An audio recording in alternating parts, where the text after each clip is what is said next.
50,000 watts of news talk power. 1290 WHKY.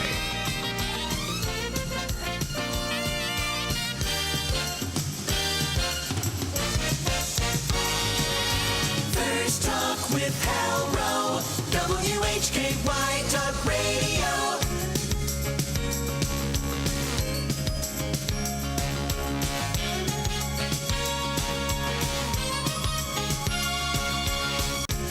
And we are back.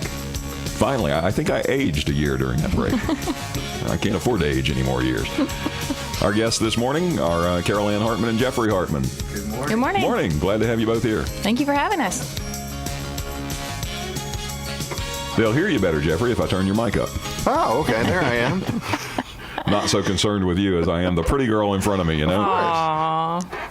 Aren't you sweet? I've often said that if there's ever a show that requires middle-aged brothers, Jeffrey and I should try out for that one. Yeah. We're not dead ringers, but we're sort of the same physical types. Right. I think so, yeah. And I'm pleased to see, Jeffrey, as you get older, you're becoming more my physical type. Especially when he shaves his head. Yep. Yeah. There was an old movie, I think it was called The Mirror Cracked. I believe it came out in the 70s with Kim Novak and Elizabeth Taylor, and they were great rivals in that film. I don't remember too much about it, but there was a line when Kim Novak sees Liz Taylor and says, "Oh, my dear, I see you've not only kept your fabulous figure, but you've added so much to it." I always like that line. Yeah. All right. We could just sit here and shoot the breeze for a while, but we will too, because we've got an hour to kill. But you are here for a reason, and several reasons. But first and foremost on the list, the Creative and Performing Arts Studio, a new endeavor that the Hartmans are working together on and raising funds for. And I know that the plans there are pretty fluid. So why don't you just give us a little overview and tell us what this is going to be? Sure. Well, the idea was born out of the space that we've been working in for the last year.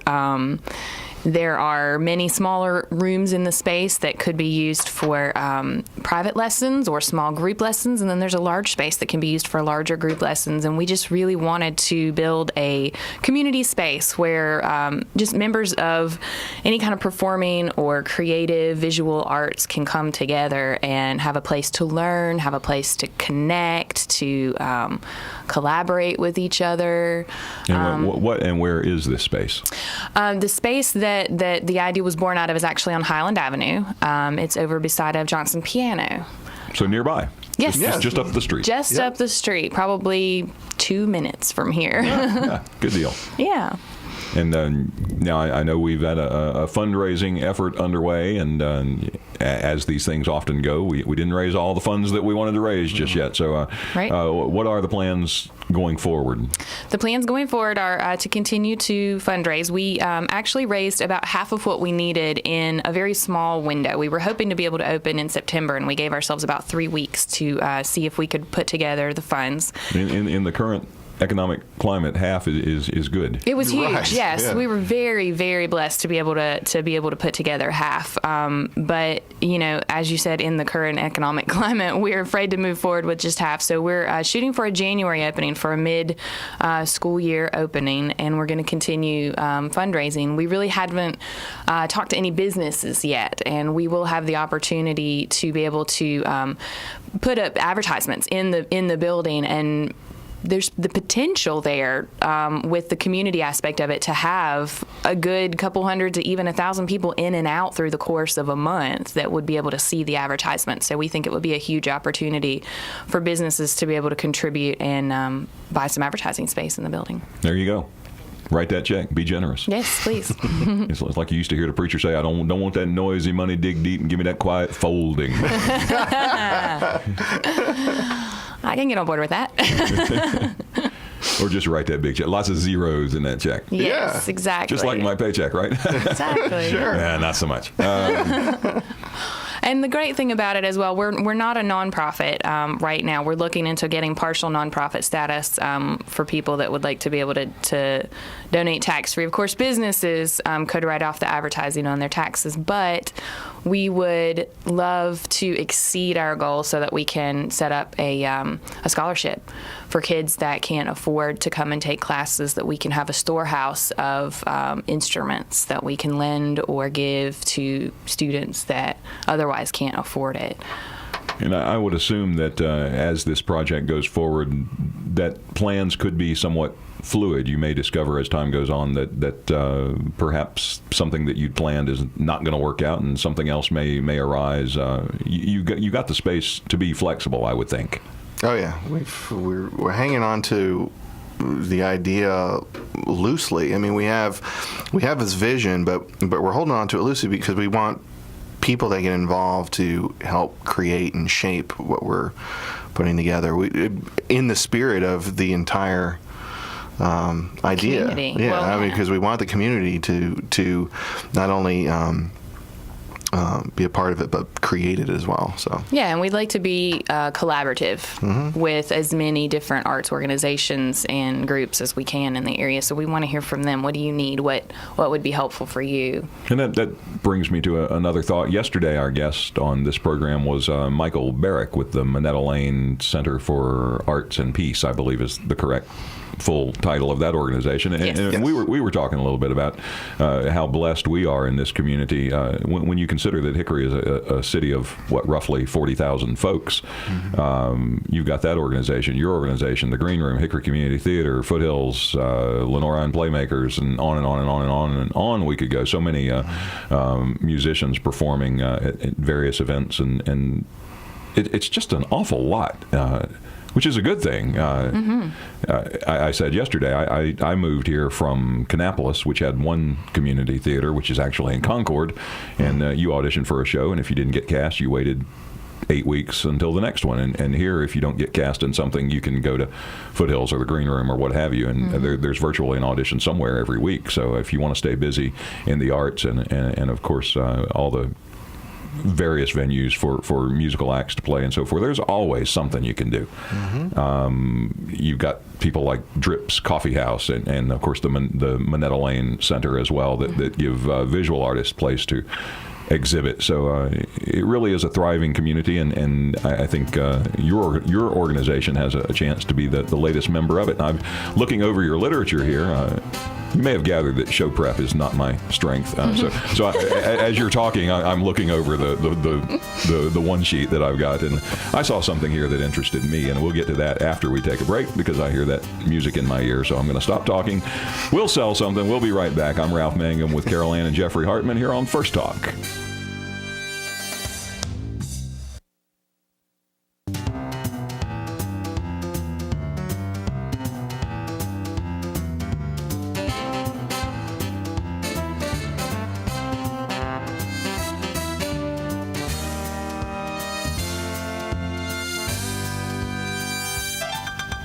And we're back. I'm Ralph Mangum filling in for Hal Row once again. Hal will be back next week.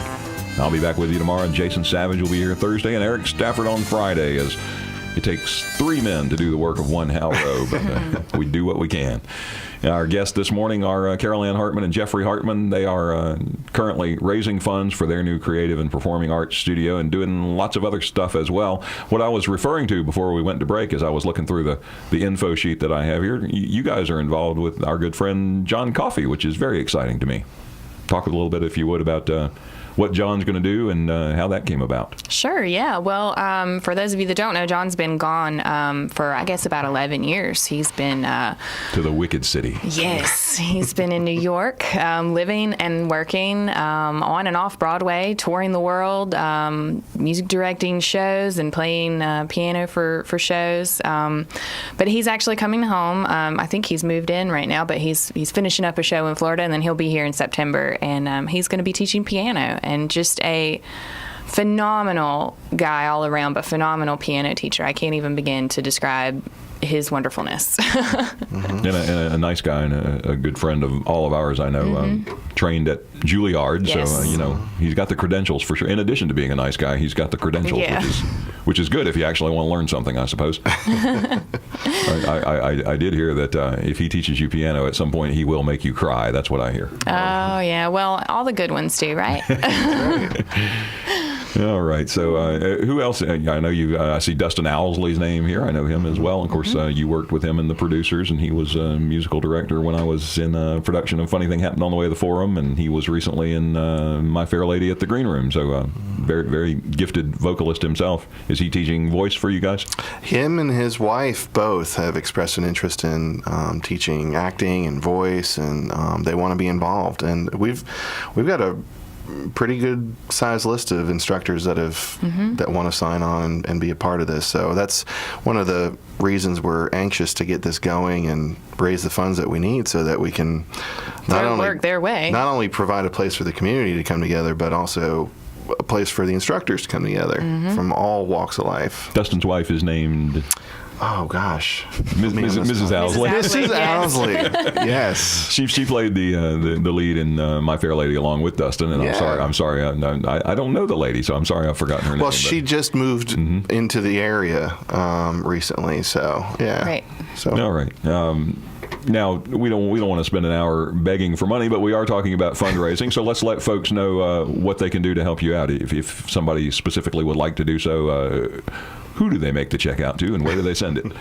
Well, they can make the check out to my business. We're actually pooling everything in my business account until we can, get the proper tax numbers and that sort of thing to set up a business account for this. So it's Legacy Marketing and Design.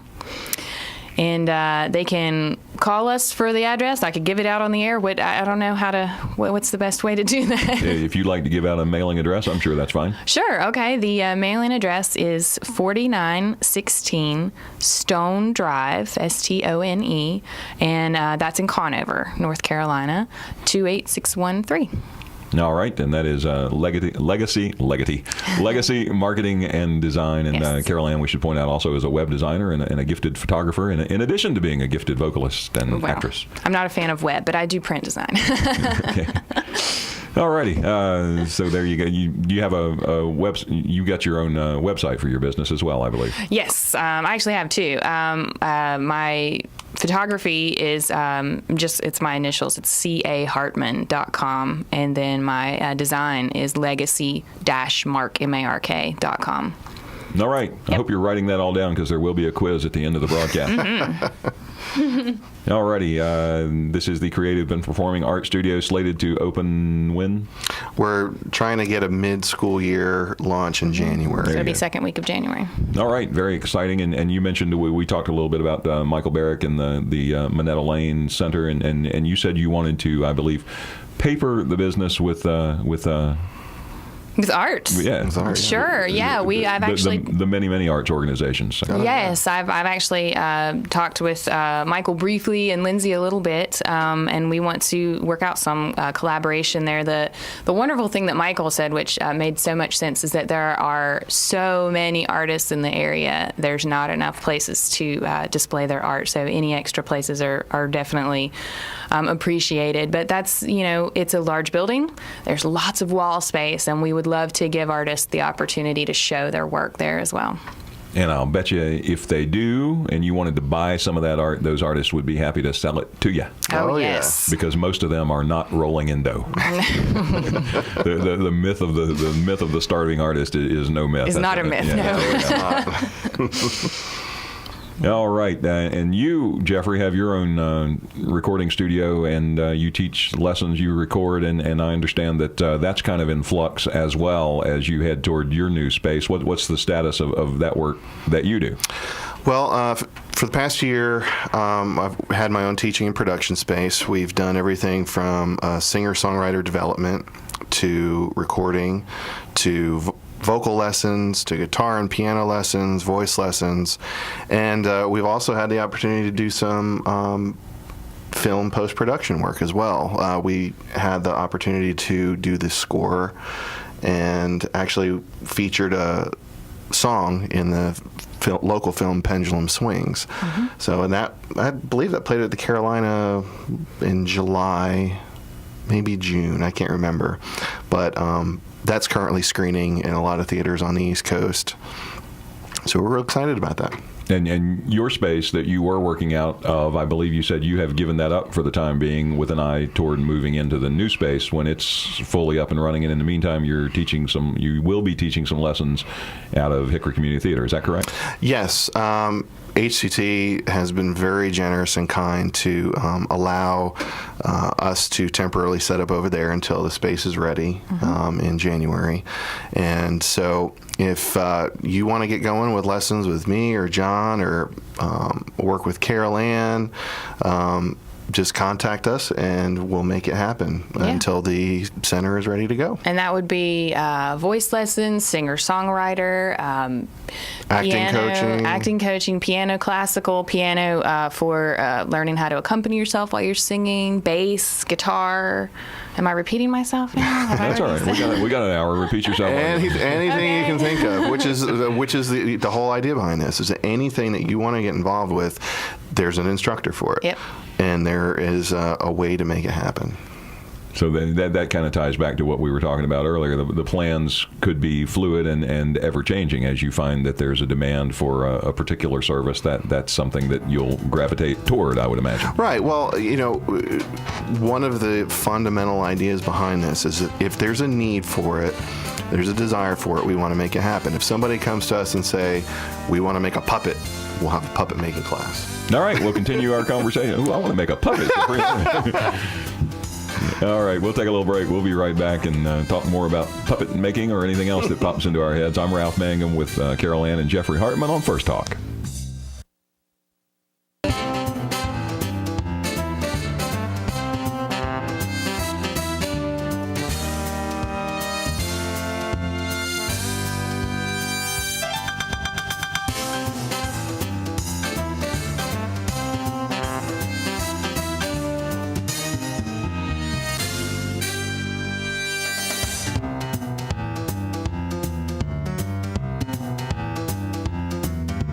.1290 WHKY, your source for local athletics across the Hickory Metro.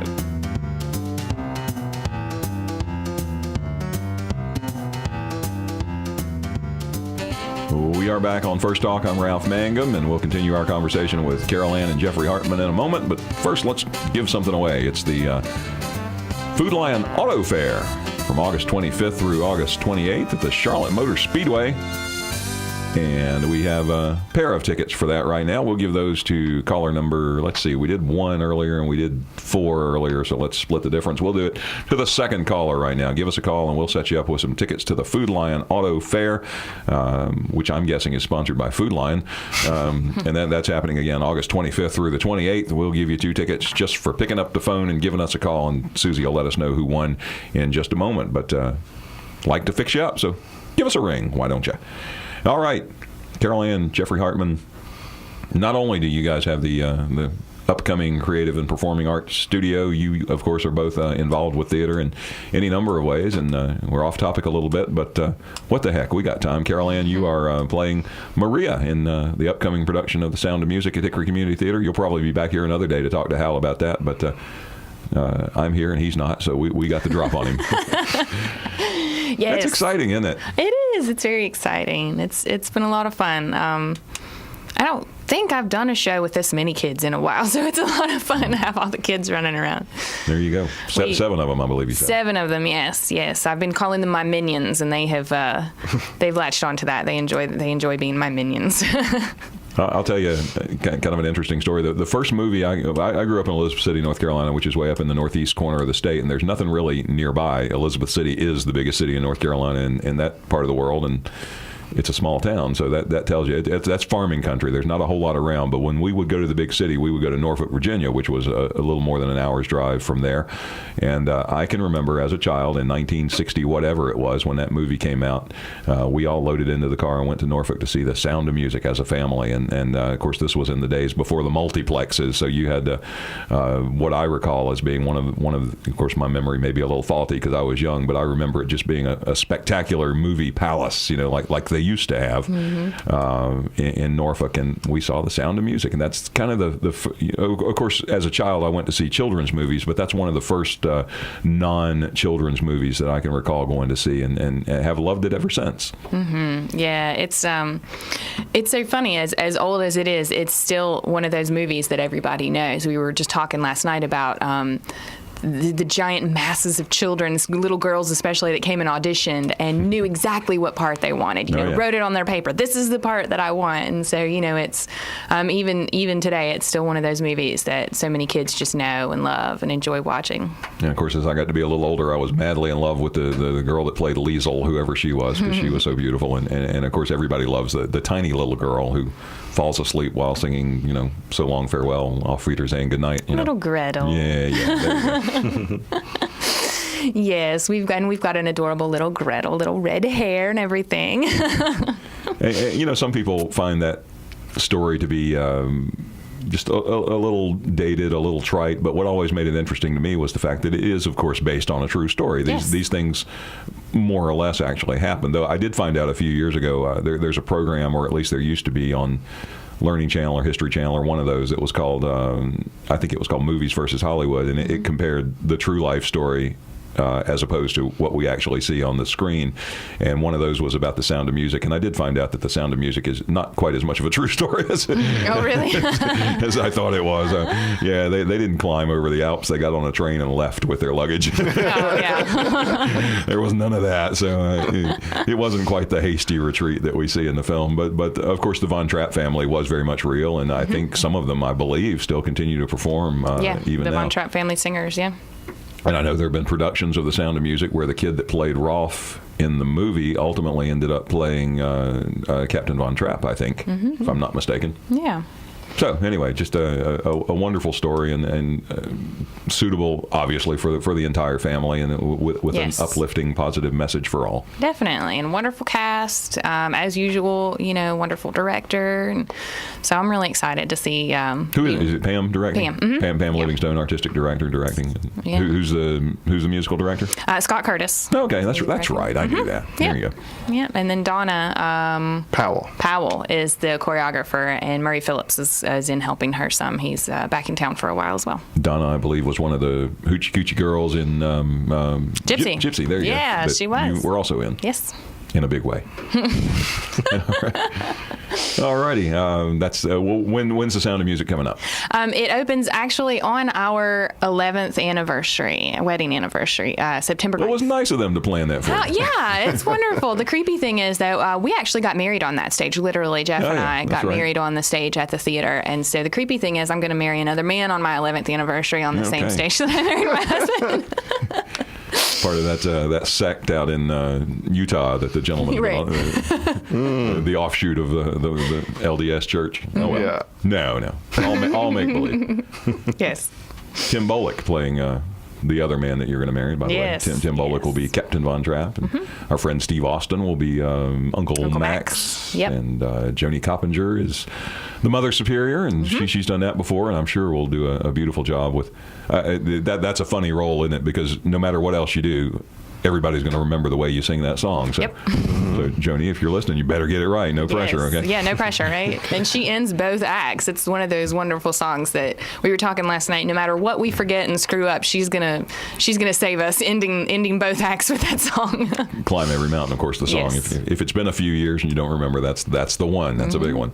And our oldest son, Timmy, is doing his first role in the show. He's one of my minions. He's Kurt. And Janet Brooks, who co-starred with you in Chicago, is playing the Baroness, I believe. Yes. Yeah. And her daughter's also in it as well. All right. Well, it's a great cast, and looking forward to it. As I say, it's something that, I think of, I'm sure that Rodgers and Hammerstein have written more memorable theater music than anybody else you could name. I mean, so many shows that all of them seem to have 3 or 4 or 5 songs that everybody, even a casual theater goer, would recognize. But Sound of Music, even more than the rest, I think every single song in that show is something that again, somebody who doesn't go to theater on a regular basis, it will still recognize the melody, even if they don't know the context or all the lyrics. There's so many familiar tunes, every doggone one of them, pretty much. Well, and they had the advantage of actually playing these songs as hits on the radio way back when too. So you had the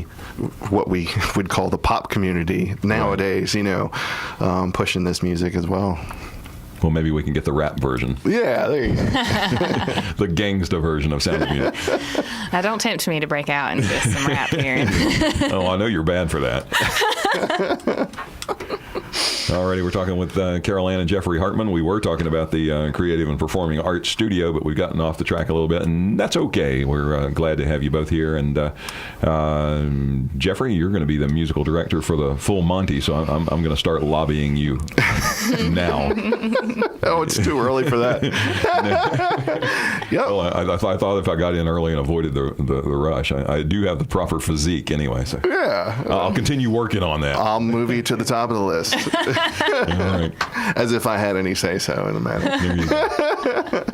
All right, that'll be in the springtime. If anybody, I'm excited about that show though, because I always like it when any of our theatrical groups do a show that's not already been done to death. Yeah, yeah. And I enjoy seeing some of those good old standbys like My Fair Lady or Sound of Music or what have you. I mean, it's all great entertainment. We never get tired of it, but it's also nice to see something that hasn't been done in the area. And whether I'm in it or not, Full Monty will be one of those. So I'm really looking forward to that. That'll be next spring at Hickory Community Theater. But of course, it will make it if you're in it. No, that's right. That's right. Well, it doesn't have to be an if, Jeffrey. You've got some say-so there. I'll put the word in. There you go. Who's directing that one anyway? Is that Pam as well? Okay. Yep. Good deal. You All want right. bend her ear for you tonight? Yeah, do that. Okay. Do that. Hadn't seen Pam lately. All right. We're going to take another break. We'll come back and finish up with Carol Anne and Jeffrey Hartman in one moment. You're listening to First Talk. I'm Ralph Mangum, and this is 1290 WHKY.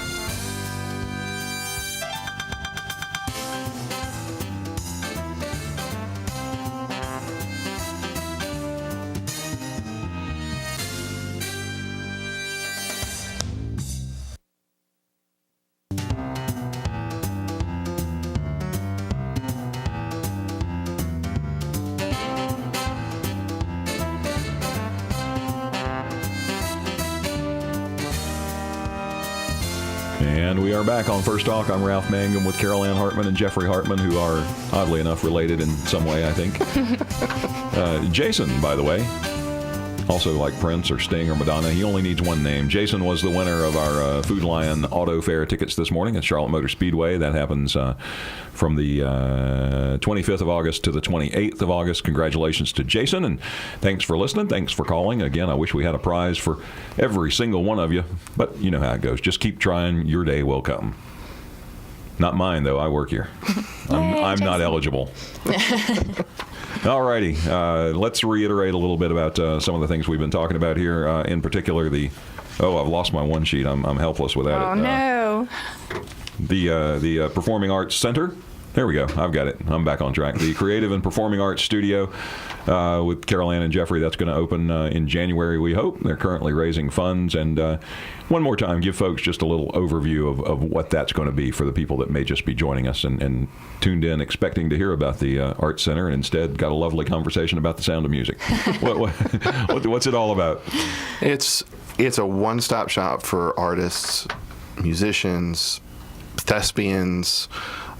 We want it to be a community-driven art center and fulfill any need that any person wanting to learn or wanting to present their art or perform. We want it all to be under one roof and provide a place for it all to come together, and which would be the Hickory Creative and Performing Arts Studio. But none of that is free, of course. So we're trying. You have had a fundraising effort underway, and oddly enough, you didn't raise quite all the funds you wanted, but you got about half of it, I believe you said. So the effort continues, and you have a website. If people want to learn more, where do they go? Yes, we haven't set up the website for the center yet, but my personal website, or not my personal website, my business website is C.A. Hartman. I like my initials, cahartman.com. And we will have news up there as things unfold. We'll have links to the fundraising effort. There's obviously a contact form on there. My phone number's on there as well, to be able to ask questions, send us leads, all kinds of fun stuff like that. And they can call you at? They can call me at 828-291-7227. There you go, 291-7227, and the website was www.cahartman.com. Yep. So check it out right away and see how much money you've got in the bank and give it all to the Hartmans. Exactly. I like There. the way you Yeah, think. that's right. That's right. They need your money worse than you do. I sound like I'm in government, don't I? A little bit. All right. Well, we're excited about this. It's going to be a wonderful thing. Again, I believe you said it'll fulfill all your needs under one roof. Now, that's pretty ambitious. I'm all in favor of that. All your artistic-related needs, we should say. Yes. Well, There and you even go. more. As we said, we want it to be a community space. We hope that the lessons will pay for the monthly bills of the building, and then we'll be able to open the doors and say, hey, do you have a group that needs a place to meet? You know, here it is, and not have to charge for that kind of thing. So. And will there be, I think I heard you say, but just to make sure that I'm understanding correctly, will there actually be performances at this center that are open to the public? Yes, that's Definitely. one of the things that we really want to make happen. And is- what sort of performance space does it have? It's got a good-sized cabaret space, Type space. similar to the Fireman's Kitchen at HCT. It's about 100 or so, maybe. A little bit probably less. half It's a that. little bit smaller. We've had a Charlie Parr, who's a singer-songwriter, come and perform there, and we had a master class with Billboard artist. Too early to say that. Billboard artist Kyle Vincent. He came in and taught a master class there. So it's a great intimate listening space, and we hope to keep that going. Not And- only that, but singer-songwriter nights, open mic nights, that kind of a thing. Being able to have a space for performers, just even local performers, to have a venue to be able to. You know, I can remember back in the day, and we are running out of time, but there used to be a local nightclub called 10 Years After, a TYA, Joe Hill, and his folks ran that, and they used to have a jam night that was just terrific. And boy, I would love to see another venue rise up and do what they used to do, maybe minus all the alcohol, perhaps. But Right. Yes. though not that I objected to that back in the day, but anything else? We got about a minute left. Anything else you'd like to say before we wrap it up?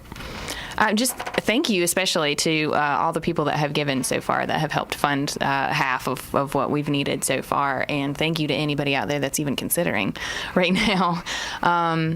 It's a huge thing. These are tough times for sure, Yes. but every little bit helps. It does. We've had people give even just $10, and that adds up when you have 100, 200 people doing that. So, Well, sure. If all 12 of our listeners this morning gave $10, then, well, there you be. think about how much further we could be along. Yeah. $120 right there. So all 12 of you out there listening. Yep. All right, I appreciate it. Once again, our guests have been Carol Anne and Jeffrey Hartman, and boy, I always like hosting Hal's show here, but it's especially fun when we have old friends coming in, so it's good to see you both. Well, Thanks for having us. We will wrap it up as Hal always does with our national anthem. I'm Ralph Mangum. I'll be back with you tomorrow, Jason on Thursday, and Eric on Friday. You're listening to First Talk, 1290 WHKY.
All right, we forgot to give a shout out this morning to Jeffrey and Carol Ann's kids who are here in the studios in another room. Timmy, Coble, Kellen, good morning. Thanks for coming in.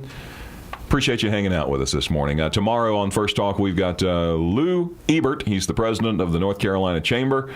And I believe Danny Hearn, yes, he'll be with us as well. He, of course, the Catawba County Chamber president. That's tomorrow on First Talk. I'll be back with you. And then, of course, as I said, we'll have Jason on Thursday and Eric and Joe Barrett on Friday. It's been my pleasure. Ralph Mangum filling in for Hal Row here at First Talk on 1290 WHKY.